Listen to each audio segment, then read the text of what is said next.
राम राम। आप देख रहे हैं प्रदेश का नंबर 1 और सबसे भरोसेमंद news channel India news Haryana और मैं हूं आपके साथ आयुष। हरियाणा कांग्रेस उम्मीदवारों को लेकर के फंसा पेच अभी तक निकल नहीं पाया है। रामनवमी के दिन कांग्रेस की लिस्ट आने की उम्मीद थी, लेकिन पूरा दिन बीत जाने के बाद भी दूर दूर तक लिस्ट को लेकर कोई सुगबुगाहट नहीं है। पार्टी प्रदेश अध्यक्ष से लेकर दूसरे नेता जल्द ही उम्मीदवारों के नाम की घोषणा की बात तो कह रहे हैं, लेकिन ऐलान हर बार कहीं ना कहीं अटक जाता है। दूसरी तरफ बीजेपी अपनी पूरी तैयारी के साथ चुनावी मैदान में है। सीएम नायब सैनी से लेकर दूसरे नेता लगातार चुनाव प्रचार कर रहे हैं। बीजेपी का कहना है कि कांग्रेस के पास तो उम्मीदवार ही नहीं है और इसी के चलते पार्टी प्रत्याशी घोषित नहीं कर पा रही है। अब बीजेपी कांग्रेस के साथ साथ जेजेपी भी लोकसभा चुनाव को लेकर मैदान में उतर चुकी है। जेजेपी ने अपने 5 उम्मीदवारों की पहली लिस्ट जारी कर दी है। जेजेपी की लिस्ट में 3 राजनीति के मंझे हुए खिलाड़ी भी हैं, जबकि इसमें 2 युवा भी शामिल हैं।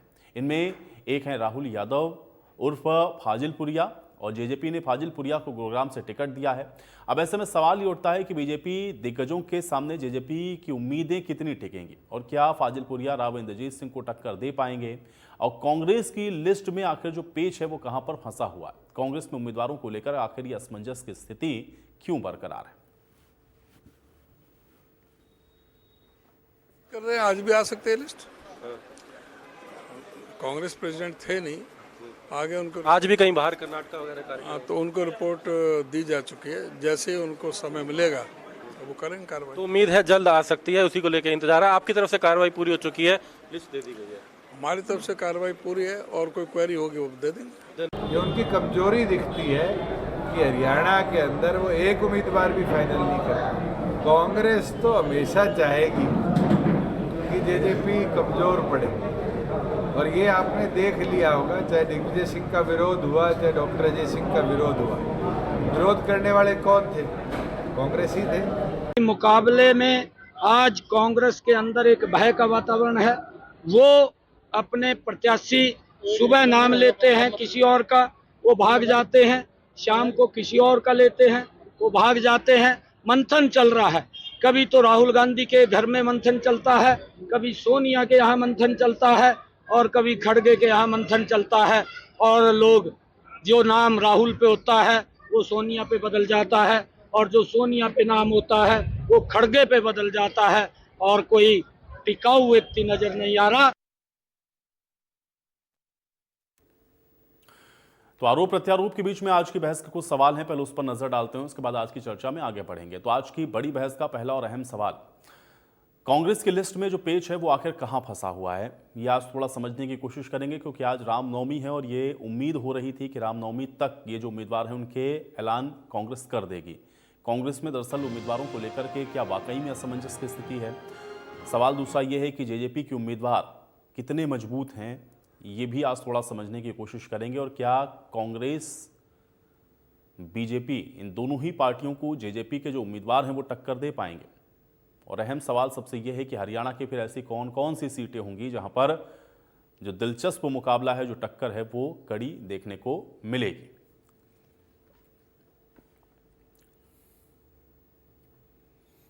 तो चुनाव प्रत्याशियों के ऐलान को लेकर के लगातार आप देख रहे हैं कि कांग्रेस में अभी तक जो लिस्ट है वो जारी नहीं हो सकी है, और ये कहा जा रहा था कि रामनवमी तक जो लिस्ट है कांग्रेस की वो आ जाएगी, लेकिन अभी तक कैंडिडेट्स की जो लिस्ट है वो सामने नहीं आई हो। और इसको लेकर के आप देख रहे हैं कि जमकर आरोप प्रत्यारोप, वार पलटवार खूब राजनीतिक तौर पर हो रहा है। लेकिन जेजेपी की ओर से जो उम्मीदवार उतारे गए हैं, अब वो कितने टक्कर दे पाएंगे ये भी बड़ा महत्वपूर्ण है, क्योंकि BJP, JJP, Indian National Lokdal, इन सब को आप देख रहे हैं कि टक्कर जननायक जनता पार्टी को देनी होगी, कांग्रेस को भी। और ऐसे में जो कैंडिडेट्स उतारे गए हैं वो कितने मजबूत हैं, आज थोड़ा इसको भी समझने की कोशिश करेंगे। और महत्वपूर्ण ये भी है क्योंकि कांग्रेस के उम्मीदवारों का जो इंतज़ार था, जिस लिस्ट का इंतज़ार था, वो आखिर आज भी जारी क्यों नहीं हो सकी है, पेच कहाँ फंसा हुआ है, क्या वाकई में कैंडिडेट्स को लेकर के असमंजस की स्थिति है।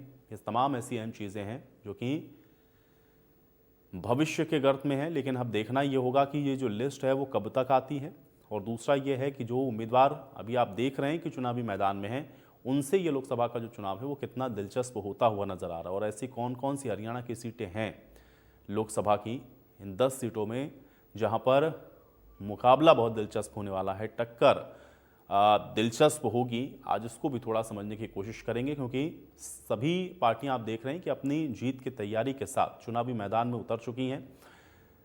कोई कैंडिडेट्स के साथ आप देख रहे हैं चुनाव प्रचार प्रसार में लगा हुआ है, तो कोई अपने बड़े नेताओं के सहारे आप देख रहे हैं कि लगातार चुनाव प्रचार प्रसार कर रहा है और कैंडिडेट्स के नाम का ऐलान हो जाएगा, ये बात भी कही जा रही है। लेकिन आज भी आप देखिए कि उम्मीद थी, क्योंकि ये कहा गया था पहले कि नवरात्रि में लिस्ट जारी हो जाएगी कांग्रेस पार्टी के, लेकिन आज भी, अब चूंकि आज तो रामनवमी है और ऐसे में आज भी लिस्ट फाइनल नहीं हो सकी है, इसलिए आप देख रहे हैं कि इस पर जो सवाल है वो अभी भी बरकरार है। हालांकि बीजेपी लगातार इस बात को कह रही है कि कांग्रेस के पास कैंडिडेट्स नहीं है, इनके पास उम्मीदवार नहीं है और इसलिए कोई चुनाव लड़ने के लिए तैयार नहीं है, इसलिए इस तरह की स्थिति बनी हुई है, असमंजस की स्थिति है। इस बात को आपने देखा, बीजेपी की तरफ से कहा गया। लेकिन बहरहाल जो चुनावी मैदान में कैंडिडेट्स हैं, आज उनको भी थोड़ा सा समझने की कोशिश करेंगे कि क्या आखिर ये जो स्थितियां और परिस्थितियां बन रही हैं ये वाकई में इसी प्रकार की हैं, ग्राउंड पर भी इसी तरह की स्थितियां हैं, और क्या इस सब कारणों से ही जो लिस्ट है उसमें डिले हो रहा है, और जो कैंडिडेट्स अभी आप चुनावी मैदान में देख रहे हैं वो कैंडिडेट्स कितना इम्पैक्टफुली आप देखेंगे कि जो चुनाव है उसको दिलचस्प बना पाएंगे, और इसमें पार्टियों की भूमिकाएं क्या रहेंगी, क्योंकि सभी पार्टियां और ख़ासतौर से कांग्रेस और बीजेपी को आप देख रहे हैं कि लगातार 10 की 10 सीटों को जीतने का दावा हो रहा है, लेकिन स्थितियां 2019 से कितनी भिन्न हैं और क्या वाकई में इसका जो असर है वो इस बार ग्राउंड के ऊपर उसी प्रकार से देखने को मिलेगा। क्या दिलचस्प होगा चुनाव, क्योंकि जननायक जनता पार्टी जो कि अभी तक गठबंधन का साथी थी वो भी अब आपको बता दें कि अलग चुनाव लड़ रही है, और ऐसे में इस सब का असर आज क्या होने वाला है इसको थोड़ा समझते हैं। दो बेहद खास मेहमान हमारे साथ जुड़ रहे हैं, पहले उनका परिचय करवाते हैं, उसके बाद आज की चर्चा में आगे बढ़ते हैं। गुरमीत सिंह जी हमारे साथ जुड़ रहे हैं, राजनीतिक विश्लेषक हैं। गुरमीत जी बहुत स्वागत है आपका इस चर्चा में। अमित नेहरा जी हमारे साथ जुड़ रहे हैं, वरिष्ठ पत्रकार हैं। अमित नेहरा जी आपका भी स्वागत है। और केसी मलकानिया जी हमारे साथ जुड़े हुए हैं, आप भी वरिष्ठ पत्रकार हैं। केसी मलकानिया जी आपका भी स्वागत है। तो सबसे पहले गुरमीत जी आपसे ही मैं चर्चा की शुरुआत करना चाहूंगा। राजनीतिक विश्लेषक होने के नाते सबसे पहले तो जरा ये समझाएं हमारे दर्शकों को 2019 से 2024 का ये जो लोकसभा का चुनाव है वो कितना बदला हुआ आपको दिखता है, और राजनीतिक तौर पर अगर इसको हम लोग विश्लेषित करने की कोशिश करें तो ग्राउंड पर क्या बदला है, राजनीतिक तौर पर आप क्या देख पा रहे हैं इस 2024 के लोकसभा चुनाव को हरियाणा के परिप्रेक्ष्य में। गुरमीत जी देखिए, पहली बात तो ये है कि हर चुनाव अपने आप में अलग होता है, और इस दृष्टि से 2019 के चुनाव में अलग परिस्थितियां थी, 2024 के चुनाव में अलग परिस्थितियां। हरियाणा में जो सबसे अधिक रुचिकर बात रहेगी इस बार वो ये है कि हालांकि 2019 का भी जब चुनाव हुआ था तब भारतीय जनता पार्टी ने 10 की 10 सीटें जीती थी और कोई गठबंधन नहीं था, लेकिन उसी साल जब विधानसभा का चुनाव हुआ तो भारतीय जनता पार्टी को उतनी सफलता नहीं मिली और उन्हें गठबंधन बनाना पड़ा, और जजपा के साथ उनका गठबंधन चला। उनकी सरकार 4.5 साल से अधिक लगभग चल गई है, या लगभग उतनी आप मान के चलिए, क्योंकि इसी साल चुनाव होने हैं। पहले तो बहुत अटकलें थी कि चुनाव 7 भी हो सकते हैं, अब तो ये अटकलें जो हैं वो निर्मूल साबित हुई हैं। अब तो चुनाव समय पे ही होंगे अक्टूबर में। तो दृष्टि से अगर आप देखें तो ये जो गठबंधन टूटा है उसकी वजह से, जैसे मैंने कहा कि 19 में भी गठबंधन नहीं था, अब भी नहीं था, तो उसकी वजह से कुछ नई राजनीतिक परिस्थितियां पैदा हुई। 2019 में जब चुनाव हुआ था तो मनोहर लाल जी उस समय मुख्यमंत्री थे और वे दोबारा भी बने, उनके नेतृत्व में चुनाव हुआ। इस बार मुख्यमंत्री बदले गए लगभग 9 सालों बाद, इतने लंबे अरसे के बाद नए मुख्यमंत्री हैं जिनके हाथ में भारतीय जनता पार्टी का वो जो 2019 का जो स्वर्णिम प्रदर्शन था 10 में से 10 का, उसको रिपीट करवाने की चुनौती रहेगी नायब सिंह सैनी के हाथ में। तो उस दृष्टि से कई चीजें अलग। अब जहां तक बात है मुकाबले की, जाहिर सी बात है कि मुख्य मुकाबला कांग्रेस और भारतीय जनता पार्टी में ही अब होगा। एक बहुत बड़ा दौर चला हरियाणा में जब किसी ना किसी क्षेत्रीय पार्टी का वर्चस्व रहता था।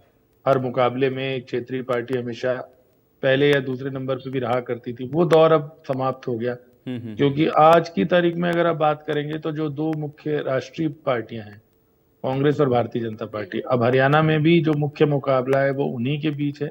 जो क्षेत्रीय पार्टियां हैं वो अपनी ताकत बढ़ाने के लिए, अपनी उपस्थिति दर्ज करवाने के लिए जरूर लड़ रही है, लेकिन ज्यादातर लोगों को ऐसा लगता है कि जो सीटें जीतने की अभी बात है वो या तो कांग्रेस कुछ सीटें निकाल सकती है या भारतीय जनता पार्टी निकालेगी, लेकिन जो क्षेत्रीय पार्टियां वो शायद उस स्थिति में ना आए।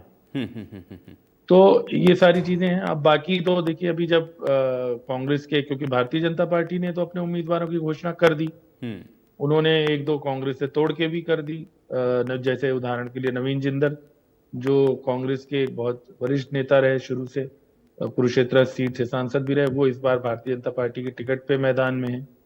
और एक तरह से एक कांग्रेस ने भी उनका सांसद तोड़ा, जो ब्रजेंद्र सिंह, जिन्हें हालांकि अभी टिकट अनाउंस नहीं हुई है, जी, लेकिन लगभग ये तय माना जा रहा है कि वो उसी अंडरस्टैंडिंग पे आए थे कि उन्हें हिसार से सीट मिलेगी। और उनके पिता भी अब आ चुके हैं कांग्रेस में वापस, बीरेंद्र सिंह जी, जो एक बड़े नेता जी, हरियाणा जी, के रहे, जी, बहुत जी। लंबा उनका अनुभव है।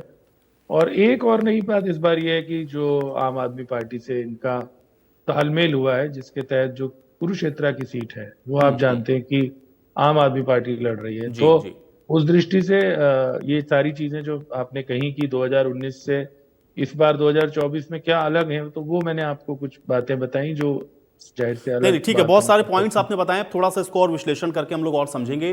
मैं केसी मलकानिया जी का भी एक बार रुख कर लेता हूं। मलकानिया जी, बहुत सारे चुनाव आपने देखे, लोकसभा के भी चुनाव देखे, हरियाणा के विधानसभा चुनाव को भी आप देखते हैं, और लोकसभा के ठीक बाद हम देखते हैं कि हरियाणा के भी विधानसभा के चुनाव होते हैं।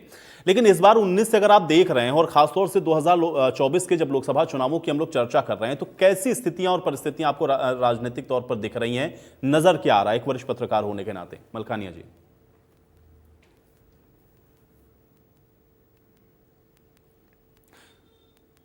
मलकानिया जी, एक बार अनम्यूट कर लें, आप म्यूट हैं शायद। जो लोकसभा का चुनाव होता है वो राष्ट्रीय मुद्दों पर लड़ा जाता है और केंद्रीय नेतृत्व भी देखा जाता है कि इसमें किस पार्टी का कौन नेता जो है वो प्रधानमंत्री बन सकता है।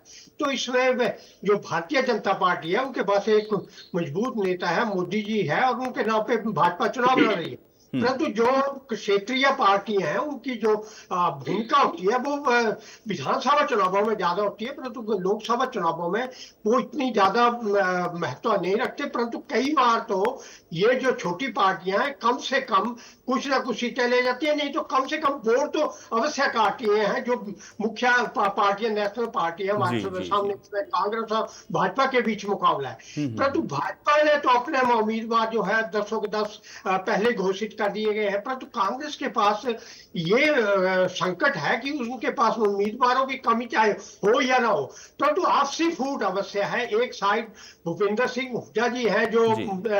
हरियाणा के मुख्यमंत्री रह चुके हैं, उनका कद काफी बड़ा है और वो दूसरे नेताओं को अपने बराबर नहीं समझते हैं। तो इसलिए जब भी मीटिंग होती है तो वो कोई ना कोई अड़ंगा अड़ा देते हैं। वो कहते हैं कि मेरे उम्मीदवार जो है इनको टिकट मिलनी चाहिए, चाहे वो सुरीटी का मामला हो या और दूसरे उम्मीदवार का।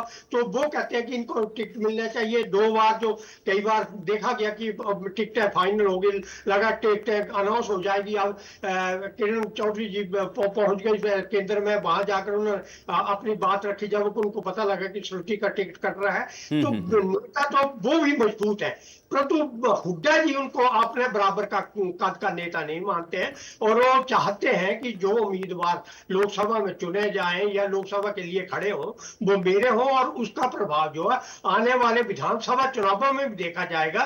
तो इसलिए विधानसभा चुनावों को मद्देनजर रखते हुए वो अपना प्रभाव जो बनाए रखना चाहते हैं। और जो केंद्रीय नेतृत्व है वो भी हुड्डा की बात मानता है और कई बार हुड्डा के सामने झुकना पड़ता है। अब कमेटी भी बना दी थी उन्होंने, नई कमेटी बनाई थी कि ये टिकटें फाइनल करेगी, परंतु वो भी फाइनल नहीं कर पाई है। चाहे कांग्रेस अध्यक्ष के बीमार होने की बात कही गई है, उनके कोई रुझावे और भी हो सकते हैं, परंतु कांग्रेस की फूट जो है वो कांग्रेस से टिकटों के भीतर में बड़ी अड़चन है और ये चुनावों में भी उनके लिए खासा नुकसानदायक होगी। जी, नेहरा जी, क्या देख पा रहे हैं? 19 के जैसा चुनाव आपको दिख रहा है? कुछ इसमें आपको लग रहा है कि कुछ इंटरेस्टिंग चीजें हो सकती हैं इस चुनाव में, या एक तरफा सा आपको दिख रहा है, या क्या नजर आ रहा है आपको इस बार 2024 के चुनाव में हरियाणा के परिप्रेक्ष्य में?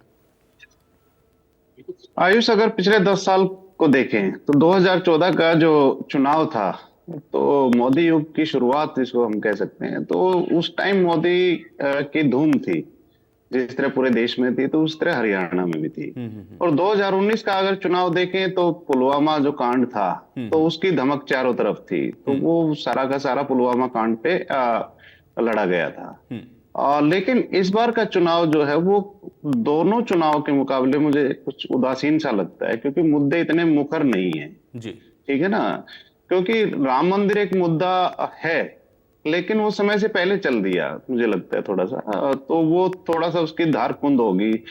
धारा 370 है, उसको भी बीजेपी लेके चल रही है। लेकिन बीजेपी के सामने एक बड़ी चुनौती है कि जो एक पीछे हवा चली है कि शायद संविधान को बदल दे या संविधान में अमेंडमेंट कर दे बीजेपी, अगर एब्सोल्यूट मेजोरिटी आ गई तो। उसके लिए आप देखें, अगर पिछले 10-15 दिन में तो बीजेपी का हर नेता, इवन प्रधानमंत्री भी बार बार अपने बयान में कह रहे कि अगर हम सत्ता में आए तीसरी बार तो संविधान के साथ छेड़छाड़ नहीं करेंगे। तो ये एक मुद्दा है। अब बात आती है हरियाणा की और खासकर कांग्रेस की। जी। तो पहली बात तो ये है कि अभी तो यहाँ पे नोटिफिकेशन नहीं हुआ है, तो इतना ज्यादा पैनिक होने की जरूरत नहीं है, क्योंकि नामांकन प्रक्रिया तो यहाँ मेरे ख्याल से 29 अप्रैल से शुरू होगी और 6 मई तक चलेगी। तो जैसा कि परसों में मैंने कहा था कि एक बहुत बड़ा मुद्दा ये भी है कि जैसे ही प्रत्याशी की घोषणा हो जाती है तो उसी दिन से खर्च शुरू हो जाता है, और वो बहुत भारी खर्च होता है, करोड़ों में चला जाता है। तो एक तो उससे बचना चाहती होगी पार्टी और प्रत्याशी। दूसरी बात ये है कि अगर उन्होंने कर दिए प्रत्याशी डिक्लेयर तो भीतरघात होने का भी खतरा है। दूसरी बात यह है कि प्रत्याशी जो मजबूत हैं, जो लाइन में है टिकट की, वो भी भाग सकते हैं दूसरी पार्टियों में ज्वाइन होने के लिए। हालांकि बीजेपी की तो बर्थ फुल हो चुकी है 10 की 10, लेकिन जेजेपी के मेरे ख्याल से 5 खाली हैं अभी स्थान, और इनेलो में भी जा सकते हैं। तो ये भी एक टूटने से बचाने के लिए होता है कि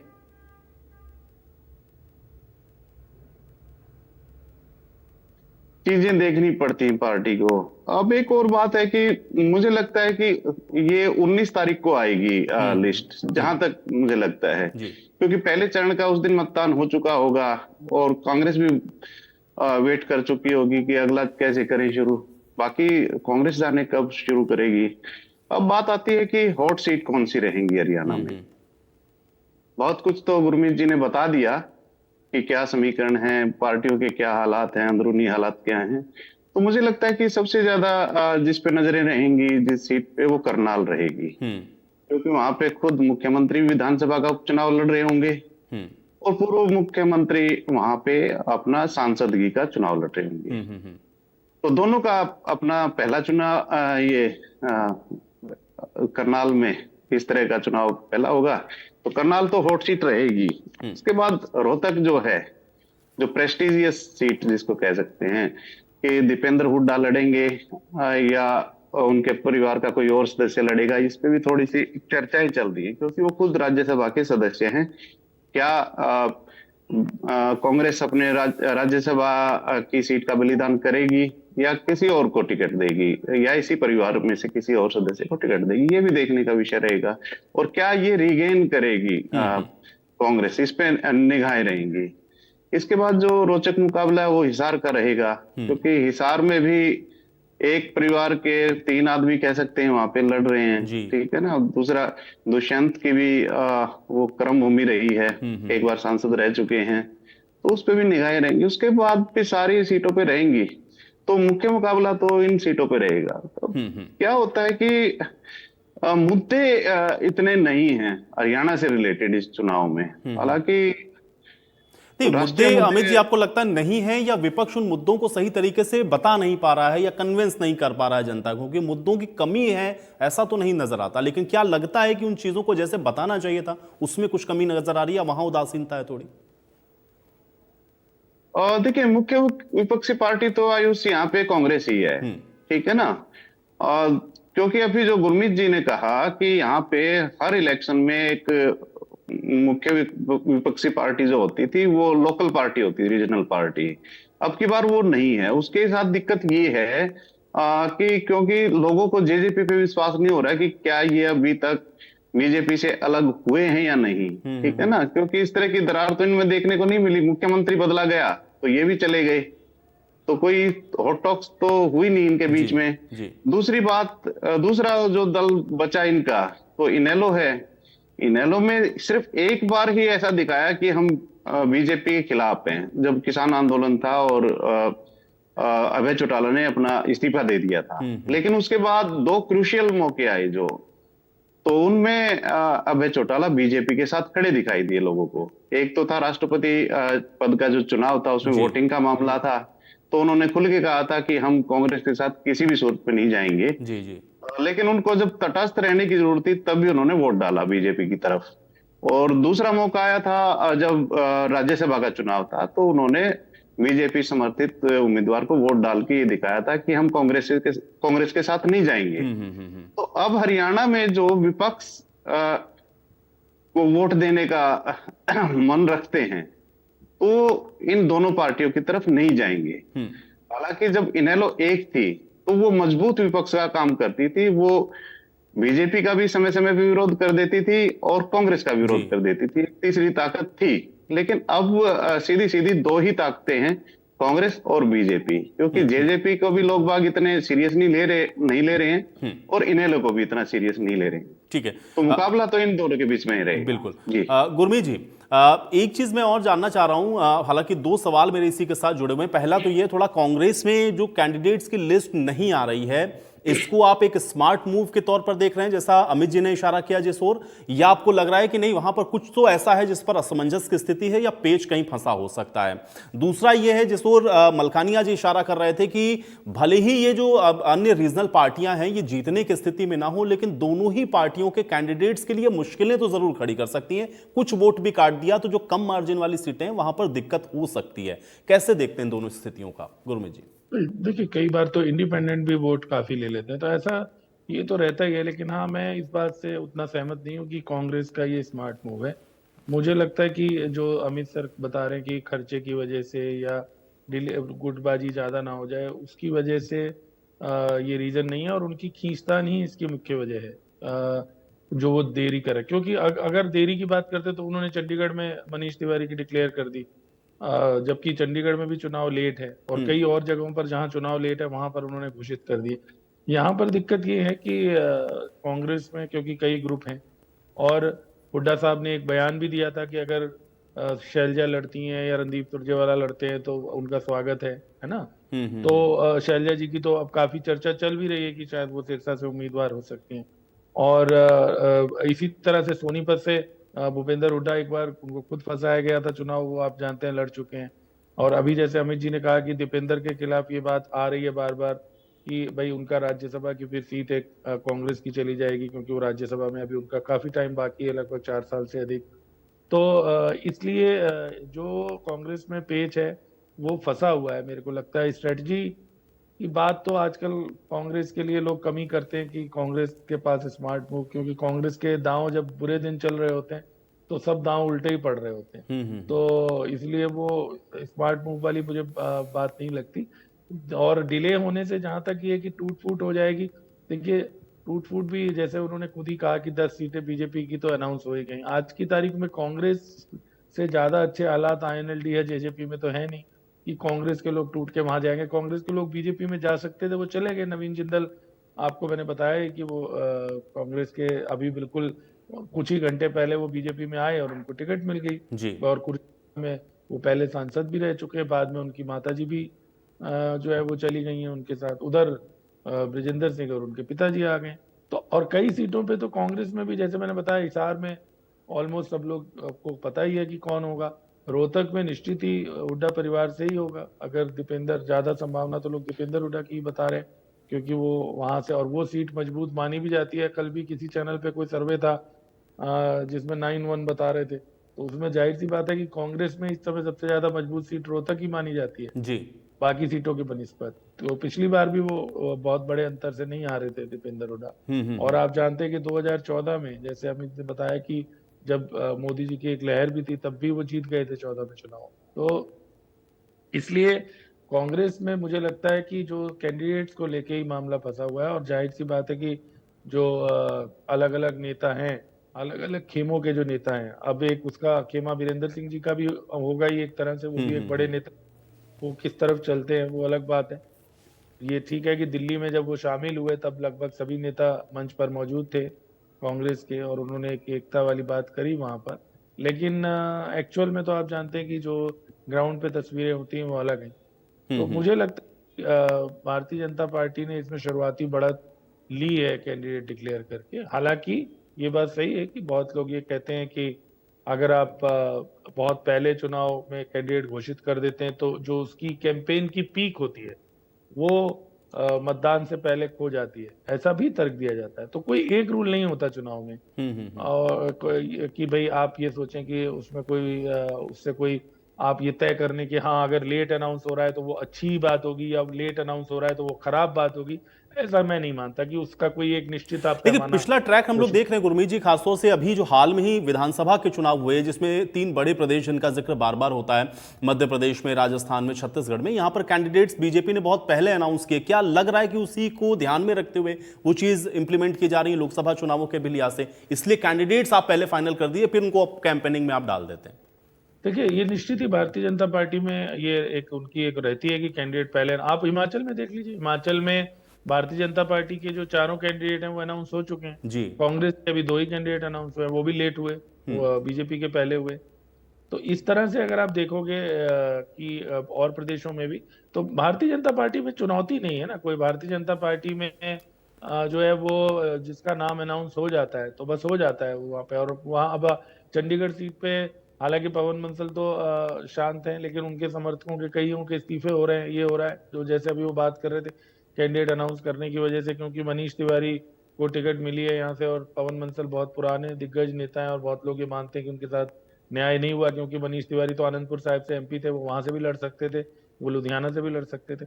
तो कांग्रेस में गुटबाजी है और निश्चित ही कांग्रेस हाई कमान में भी ये कहा जा रहा है कि पावर सेंटर्स कई हो गए, क्योंकि जैसे किसी जमाने में अहमद पटेल का नाम लिया जाता था वैसे आजकल केसी के वेणुगोपाल का नाम लिया जाता है कि वो फैसले करते हैं राहुल गांधी के ब्याह पे, और मल्लिकार्जुन खड़गे अलग हैं और प्रियंका गांधी अलग है, ये सब चर्चाएं होती हैं। अब हरियाणा में भी जो कांग्रेस के लोग हैं उनमें किसकी कितनी पहुंच है वो देखना पड़ेगा, वहां पर किस कैंप में कौन ज्यादा जुड़ा हुआ है।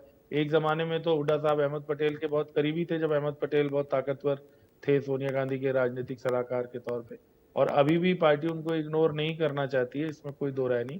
तो सीटों का जैसे मुझे मालूम नहीं वैसे कि श्रुति का नाम अनाउंस हो रहा था या नहीं हो रहा था, लेकिन जैसे भी हमारे साथी बता रहे थे कि भाई ऐसे होने लगा तो कट गया। और ये भी मैं आपको बताऊं कि सभी पार्टियां, इसमें कोई दो राय नहीं है कि हमारे चाहे भारतीय जनता पार्टी धर्म का जो है वो खुल के इस्तेमाल करती हो, लेकिन ये नवरात्रों वाला तो सब लोग, हम लोग भी, आप भी शायद मानते होंगे कि कोई शुभ काम करना है तो आगे पीछे करना है तो नहीं खुद ये कांग्रेस की तरफ से कहा गया भाई, कई बार हम लोगों ने सवाल पूछा, उन्होंने कहा कि आप नवरात्रि का इंतजार करिए, 9वीं तक हम सारे लोगों को फाइनलाइज कर दें। सारे देश में ज्यादातर जो समाज है उसको लगता है कोई कार खरीद कुछ करना है तो वो एक शुभ दिन माने जाते हैं, तो वो तो इनसे निकल गया। लेकिन अगेन मैंने कहा कि कोई एक पैमाना नहीं है कि आप नवरात्रों में कैंडिडेट डिक्लेयर कर देंगे तो शायद आपको ज्यादा सफलता मिली हो, ऐसी तो बिल्कुल ही नहीं मानना चाहिए। लेट कैंडिडेट भी होते हैं, कई बार कैंडिडेट बदलते भी है। उत्तर प्रदेश में बहुत चर्चा हो रही है, समाजवादी पार्टी के कैंडिडेट बदले जा रहे हैं। इवन हिसार से शुरू में आपने सुना होगा कि इवन भारतीय जनता पार्टी के लेकर रंजीत सिंह की टिकट को लेकर भी कुछ बात चल रही थी, अब तो उतनी चर्चा नहीं है वो तो। लेकिन अब मुझे लगता है कि कांग्रेस को अनाउंस करना चाहिए जिससे कि एक पिक्चर क्लियर हो। और कांग्रेस के देखिए ज्यादातर लोग ये मानते हैं कि जो 2019 का प्रदर्शन था भारतीय जनता पार्टी के लिए, वो प्रदर्शन दोहरा पाना कठिन होगा। ये अलग बात है कि लास्ट फेज में किस तरह से माहौल बन जाए, और दोहरा पाना कठिन होगा तो उसका मतलब यही माना जा रहा था कि कांग्रेस भी 3-4 सीटें, कई लोगों का ये मानना है कि वो निकाल सकती थी। लेकिन अब वो निर्भर करेगा कि मान लीजिए उदाहरण के लिए कुमारी शैलजा को अगर सिरसा से लाते हैं या अंबाला से लाते हैं, दोनों सीटों से वो लड़ सकती है, पहले भी लड़ी हैं, या और जब कैंडिडेट सामने आएंगे क्या भूपेंद्र सिंह हुड्डा खुद लड़ना चाहेंगे सोनीपत से, तो इस तरह से कई अभी प्रश्न हैं सामने। बिल्कुल, तो कुल मिलाकर गुरमीत जी इसी पर डिपेंड करेगा ना कि कैंडिडेट का सिलेक्शन कैसे आप कर रहे हैं और कौन होते हैं। मैं सिर्फ ये कह रहा हूं कि कांग्रेस को किसी भी हालात में, क्योंकि चुनाव परसेप्शन से लड़ा जाता है, भारतीय जनता पार्टी लगातार ये प्रचार कर रही है कांग्रेस पास कैंडिडेट नहीं, परसेप्शन कांग्रेस को खासतौर पर उस हालात में जब वो हरियाणा में पहले से बेहतर प्रदर्शन करने की स्थिति में माने जा रहे थे, तो वो जो उनका माहौल था, जो ये माहौल बना हुआ था, वो कांग्रेस को किसी गलती से गंवाना नहीं चाहिए। मैं ये कह रहा हूँ कांग्रेस को मजबूत कैंडिडेट सामने लाके जोरदार ढंग से प्रचार हरियाणा में करना चाहिए। चलिए गुरमीत जी, आप इंतजार कर लेते हैं, देखते हैं कि लिस्ट कब आती है। मलकानिया जी, जो बात आप कह रहे थे कि जो क्षेत्रीय पार्टियां अगर वो कैंडिडेट्स को उतार रही हैं तो नुकसान पहुंचाएंगी वो जो दो प्रमुख पार्टियां हैं जिसमें सीधे तौर पे फाइट दिख रही है, बीजेपी और कांग्रेस। लेकिन ऐसा नहीं, क्योंकि हर बार क्षेत्रीय पार्टियां रही हैं हरियाणा प्रदेश के अंदर, और निर्दलियों का भी जिक्र किया जैसे यहाँ पे गुरमीत जी ने या अमित जी जो बात कर रहे थे कि बहुत ज्यादा इससे इंपैक्ट नहीं पड़ेगा, क्योंकि जनता बहुत सेट माइंड से वोट करती है। और क्योंकि पिछला भी आप ट्रैक रिकॉर्ड उठा करके देखें अगर, तो लोकसभा चुनावों में जिस तरह की वोटिंग होती है उससे बिल्कुल इतर वो हम देखते हैं विधानसभा चुनावों में करती है, और पार्टियां पूरी चेंज हो जाती हैं। तो क्या आपको लग रहा है कि बहुत ज्यादा इंपैक्टफुली काम करेगा इस बार? क्षेत्रीय पार्टियों का तो लोकसभा चुनावों में इतना रोल नहीं होता है, परंतु वोट अवश्य काटते हैं। कुछ उम्मीदवार ऐसे होते हैं जिनका अपना प्रभाव होता है, पार्टी की अपेक्षा कुछ उम्मीदवारों का अपना प्रभाव भी होता है। जैसे अब बात की है गुरमीत जी ने, हुड्डा जी है या शैलजा जी है, तो इनका अब पर्सनल प्रभाव भी है, अपने इलाके में प्रभाव जो है, तो उन पार्टी के साथ साथ उम्मीदवार का अपना प्रभाव भी काम करता है। जहां तक कांग्रेस में गुटबाजी का सवाल है, गुटबाजी भी है और साथ में सामने उन्हें विधानसभा चुनाव भी नजर आ रहे हैं।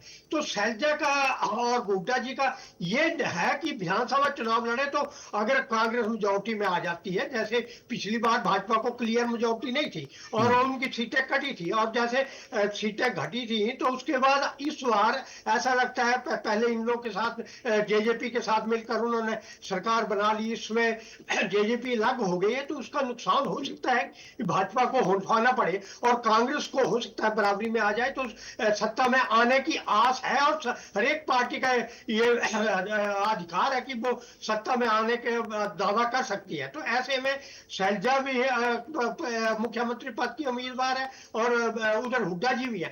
जो लोकसभा चुनाव लड़ जाएगा तो वो एक तरफ से विधानसभा से स्टेट से निकल जाएगा, और उसके लिए उसके कारण दूसरा जो है उम्मीदवार जो भी मुख्यमंत्री पद का उम्मीदवार है, अगर कांग्रेस जीतती है, कांग्रेस मिलकर चुनाव लड़ती है, क्योंकि विधानसभा चुनाव में जो है स्थिति बिल्कुल अलग हो जाती है, तो उसके मुख्यमंत्री बनने के चांस बहुत ज्यादा हो जाते हैं। और जैसे अब शैलजा है, शैलजा गुट है, उसमें चंद्रमोहन जी है, सुरजेवाला जी है, तो ये जोर ला रहे हैं, किरण चौधरी जी है, तो ये अपने आप को प्रस्तुत कर रहे हैं। जो चंद्रमोहन जी हो तो क्लियर लिखते हैं भावी मुख्यमंत्री शैलजा। तो इस प्रकार की जो बातें चलती हैं तो उससे थोड़ा बहुत फर्क पड़ता है। ये लोग चाहते हैं कि कांग्रेस की इसमें स्थिति लोकसभा चुनावों में इतनी अच्छी नहीं। अब हिमाचल में की बात की जाए तो हिमाचल में जो पुराना हिमाचल है, वहां से मंडी से जो प्रतिभा सिंह प्रधान थी, कांग्रेस चुनाव लड़ने से मना कर दिया, परंतु स्थिति ऐसी थी, कांग्रेस में फूट थी, तो कांग्रेस चाहती थी कि यहाँ को स्थिति को सुधारा जाए, इसलिए उनके बेटे को खड़ा कर दिया गया। वहां से शिमला से केडी सुल्तानपुरी से उनके बेटे जो सुल्तानपुरी को टिकट दी गई, परंतु हमीरपुर और कांगड़ा सीटें ऐसी हैं जहां कांग्रेस जो है वो अपना उम्मीदवार घोषित नहीं कर सकी। इसे नया हिमाचल कहा जाता है। जैसे ये जब हरियाणा बना था तो पहाड़ी के क्षेत्र हिमाचल में गए थे, उसमें थे। तो इसी प्रकार हरियाणा के भी कुछ क्षेत्र ऐसे हैं जहां किसानों का दबदबा है, स्थानीय पार्टियों का थोड़ा बहुत दबदबा हो सकता है। और जैसे पंजाब में किसान आंदोलन करके ही अकाली दल जो था, श्रोमणी अकाली दल, उस भाजपा से गठबंधन करने से घबराता रहा और उन्होंने अलग चुनाव लड़ने का निर्णय किया है। तो इस प्रकार स्थितियां देखकर ही पार्टियां जो निर्णय लेती है, परंतु अगर समय पर उम्मीदवारों की घोषणा कर दी जाए तो आपको लोगों को चुनाव प्रचार के लिए चुनाव समय मिल जाता है। लोकसभा का जो क्षेत्र है काफी बड़ा होता है और हर एक जगह पहुंचना उम्मीदवार के लिए कम समय में बहुत मुश्किल होता है। ठीक है बलकानिया जी, आपने अपनी जो बात रखी है, मुझे लगता है कि उसको थोड़ा सा अगर कांग्रेस पार्टी सुनेगी तो उसको विचार करना चाहिए। बहरहाल अमित नेहरा जी, जो बात अभी गुरमीत जी ने कही, क्योंकि चुनाव देखिए पूरा परसेप्शन का खेल है। जब प्रधानमंत्री की ओर से यह कहा गया कि भाई अब की बार 400 पार, तो डिस्कशन यहां पर आकर के शुरू हो गया कि भाई अब 400 पार जा रहे हैं कि नहीं जा रहे हैं, लेकिन कोई इस पर डिस्कशन नहीं कर रहा है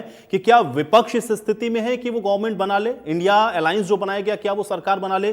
भाई 272 सीटें अगर आपको चाहिए तो वहां तक वो पहुंच रहे हैं, उसके ऊपर कितनी सीटें वो ले जा रहे हैं, चर्चा इस बात पर हो रही है। क्या ये एक साइकोलॉजिकल एक तरीके का आपको लग रहा है कि गेम जानबूझ करके भारतीय जनता पार्टी की तरफ से पोर्ट्रे किया गया है कि 400 पार का नारा दे दीजिए, उसमें उलझ गए लोग और उस वजह से सारी चीजें उसी तरह से उसी ट्रैक पे जाती हुई दिख रही हैं? देखिए आयुष, जो चुनाव है वो तो सारा एक तरह से मनोवैज्ञानिक युद्ध होता है, ठीक है ना।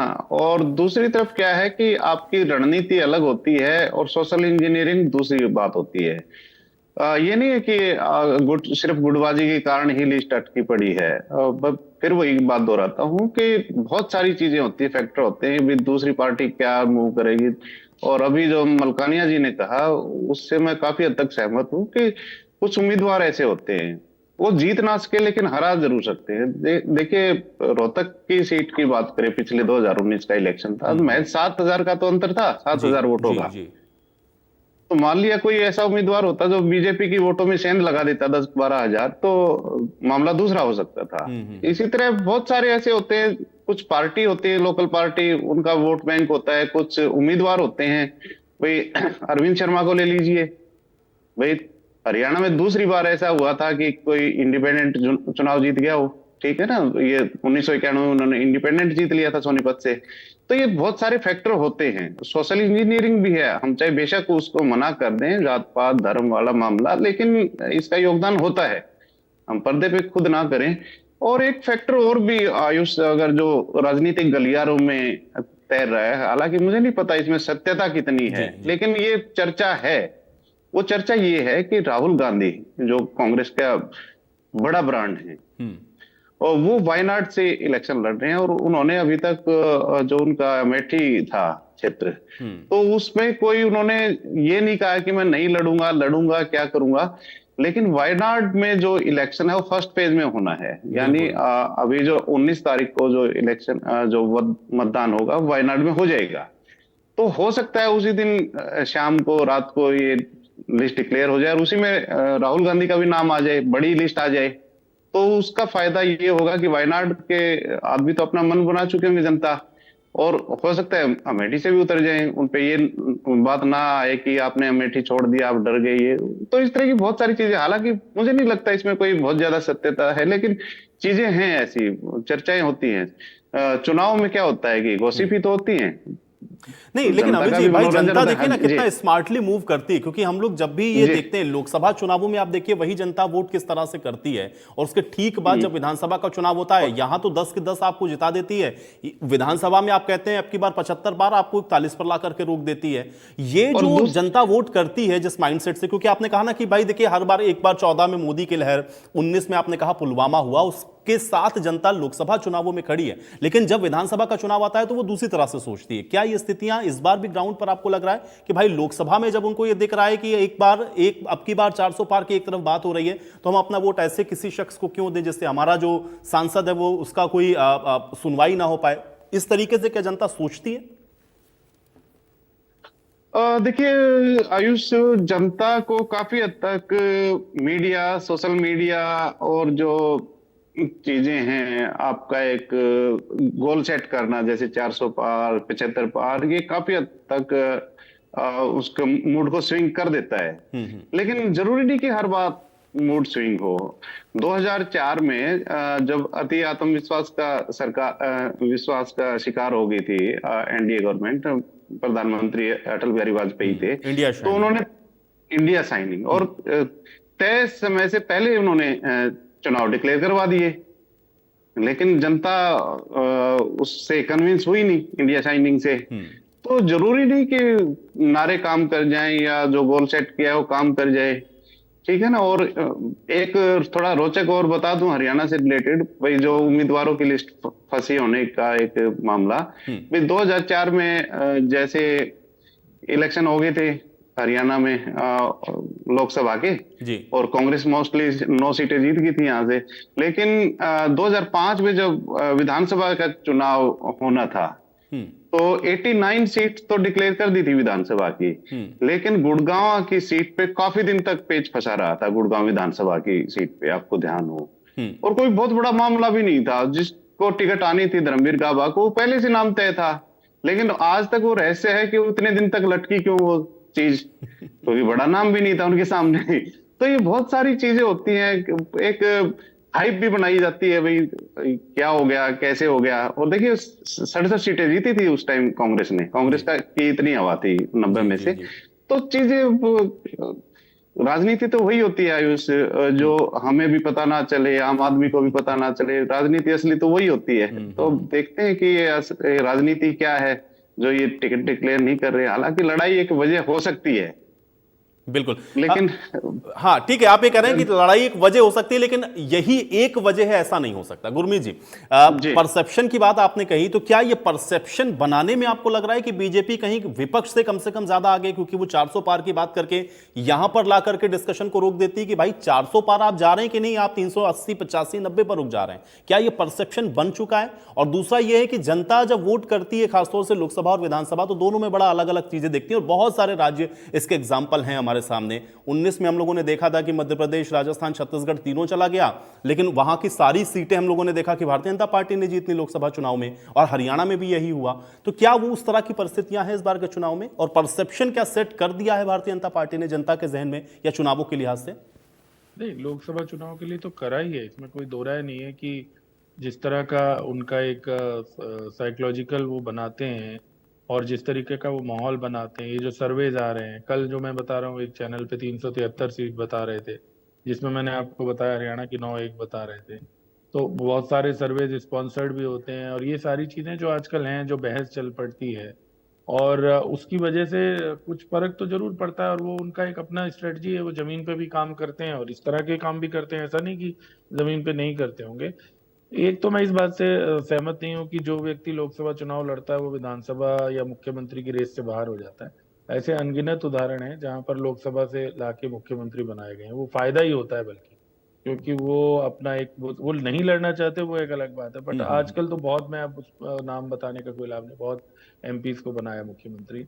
तो दूसरी बात ये है जो मैं आपसे बताना चाह रहा हूँ कि हरियाणा की जो आप जनता की बात करें, ये आप मान के चलिए, भाई मुख्यमंत्री की तब्दीली क्यों हुई? हम क्या, ये तो भारतीय जनता पार्टी भी मान के चल रही थी कि उनके लिए जो है उन्हें चेंज करना है, उनके पास भी ये फीडबैक थे कि उनके लिए रिजल्ट नकारात्मक हो सकते हैं, और विधानसभा चुनाव में अभी भी वो चुनौती लोकसभा चुनाव से भी ज्यादा बड़ी होगी, इसमें कोई दो राय नहीं, क्योंकि 10 साल हो गए। तो हरियाणा में रिपीट करना, ये भी हुड्डा साहब के टाइम पे पहली बार रिपीट हुई थी, उनकी भी हालांकि कम हो गई थी, उन्हें भी जोड़ तोड़ करके ही बनानी पड़ी थी, अगर आपको याद हो 2009 में। जी और जी। ऐसे ही इस बार, और अभी भी मैं तो निश्चित ही, ये प्रचार तो बिल्कुल है फील्ड में कि जजपा दोबारा साथ आ जाएगी, और बल्कि जजपा जो अलग हुई है उसमें ज्यादातर लोगों का ये मानना है कि उसमें कहीं ना कहीं भारतीय जनता पार्टी का लाभ है, क्योंकि जाट वोट डिवाइड करने की स्ट्रेटजी है, और ये बात कांग्रेस शुरू से कह रही है।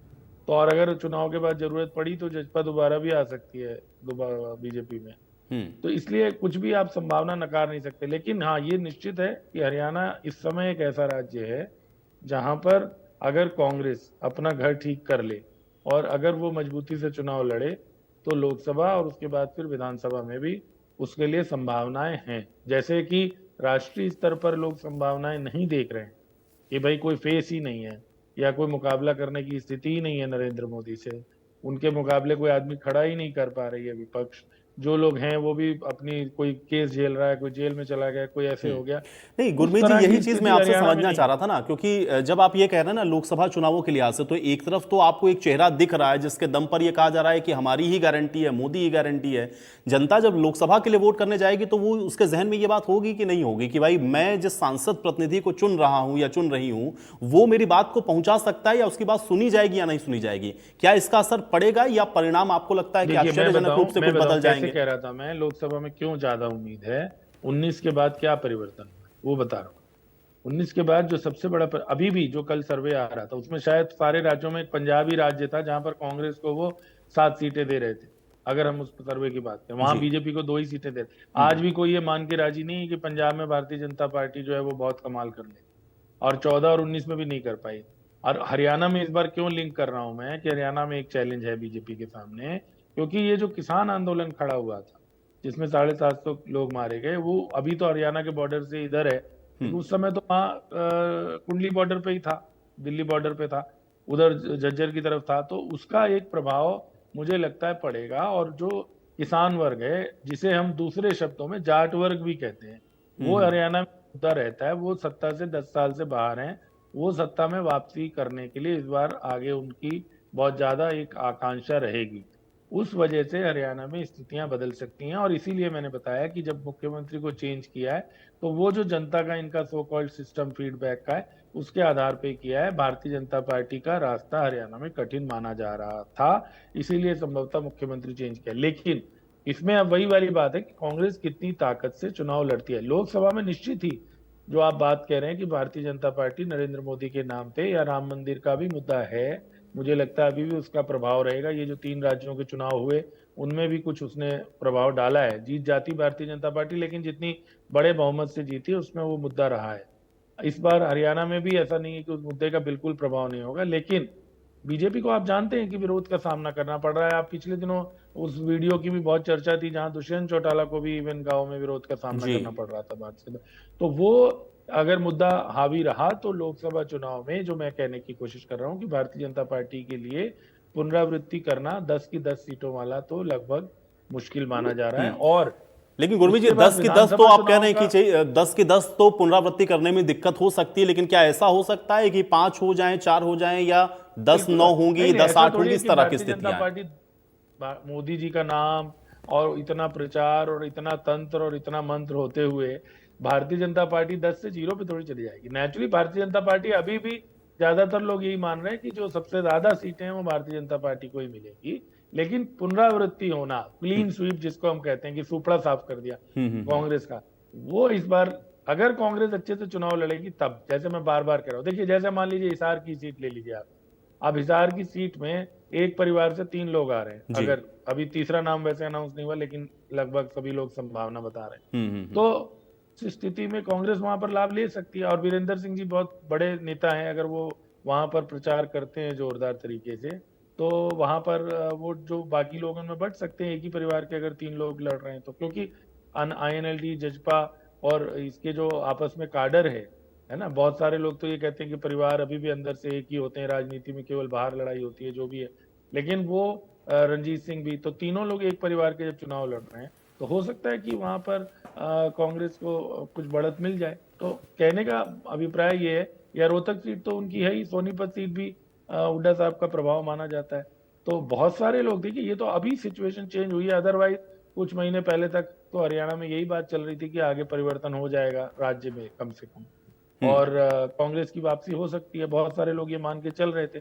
तो मैंने बताया कि अगर वो चुनाव अच्छे से लड़ेंगे, ताकत से लड़ेंगे, तभी वो बात बनेगी। आप कितना भी वो कर लें, अगर परसेप्शन ये बन गया कि कांग्रेस में तो लोग लड़ने के लिए तैयार नहीं है और लोग टिकट लेने को तैयार नहीं है या झगड़ा बहुत है, तो फिर जाहिर सी बात है कि भारतीय जनता पार्टी को अधिक लाभ होगा।